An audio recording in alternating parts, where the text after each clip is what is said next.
हमने यहाँ पे कन्वर्टर अटैच किया है मशीन के साथ डिफेक्ट क्लीनिंग के लिए।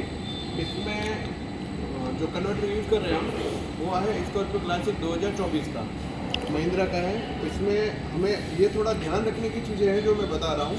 जब भी आप कन्वर्टर मशीन पे अटैच करते हैं उसमें जितने भी सेंसर लगे हैं जो वर्किंग कंडीशन में, उनको निकाल देने हैं और उसकी जगह पे जो भी सेंसर निकल रहे हैं वहाँ पे जो होल बन रहे हैं, जैसे यहाँ से मैंने इसका एक अप स्टीम नॉक सेंसर निकाला था, उसकी जगह पे मैंने ख़राब नॉक सेंसर डाला है। और T4 का T5 का कन्वर्टर डोजर है जो मैंने एक ख़राब डाल रखा है। T4 T5 का निकालना है, डाउन स्ट्रीम का नॉक सेंसर निकालना है और DPF सेंसर भी निकाल देना है। जितने भी सेंसर है निकाल देने। अब यहाँ पे पाइप डाल के मैंने इसको ब्लॉक कर दिया है। जहाँ पे T4 और T5 का सेंसर लगता है उसको बाहर निकाल के वहाँ पे मैंने एक नट डाल दिए। तो जितने भी हॉल है ऑलमोस्ट सारे ब्लॉक कर देने हैं।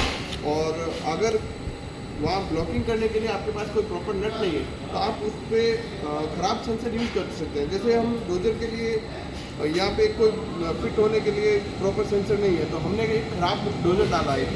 तो उससे क्या है, आपके जो वर्किंग कंडीशन के सेंसर है वो कभी ख़राब नहीं होंगे, उनको आप निकाल के। ये एक कपलर बना रखा है वो देसी जुगाड़ से, जिससे क्या है एयर लीक नहीं हो। और इधर मशीन का जो एयर ब्लास्टिंग का पाइप है वो लगा रखा है और बीच में कपलर दे रखा हमने हमारी साइड से बना रखा है, जो कि एयर लीकेज का थोड़ा प्रॉब्लम बनता था तो उसका सोल्यूशन निकालने के लिए हमने मैकेनिकली ये बनवाया है।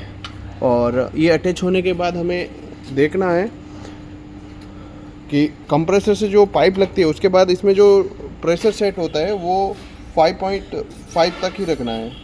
इससे ज़्यादा अगर रखते हैं हम तो कन्वर्टर फटने का चांसेस बनता है। और दूसरा, इसको कम और ज़्यादा करने के लिए यहाँ पे एक स्विच दे रखा है, इसको हम घुमाएंगे वैसे ये टेम्परेचर डिक्रीज होगा और बड़ा प्रेशर डिक्रीज होगा। यहाँ ऊपर करेंगे तो बढ़ेगा। जैसे आप देख पा रहे हैं मैं अभी बढ़ा रहा हूँ तो ये प्रेशर बढ़ रहा है इसमें। इसको जैसे लूज करेंगे तो डाउन जाएगा, ठीक है।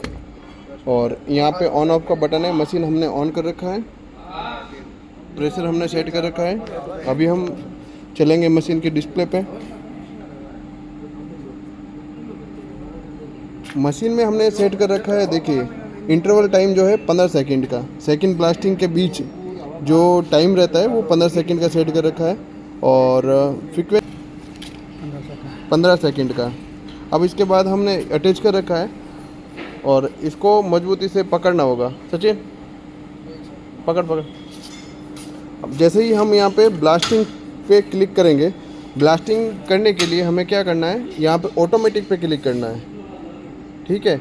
जैसे ही मैं ऑटोमेटिक पे क्लिक करूँगा वो ब्लास्ट हो गया। तो अभी वापस करके मैं आपको चेक करवाता हूँ। मैं यहाँ पे ऑटोमेटिक पे क्लिक कर रहा हूँ, ये ब्लास्ट हो रहा है।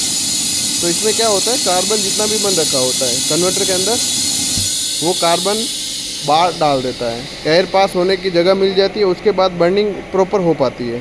तो इसके लिए एयर ब्लास्टिंग का फंक्शन दिया हुआ है।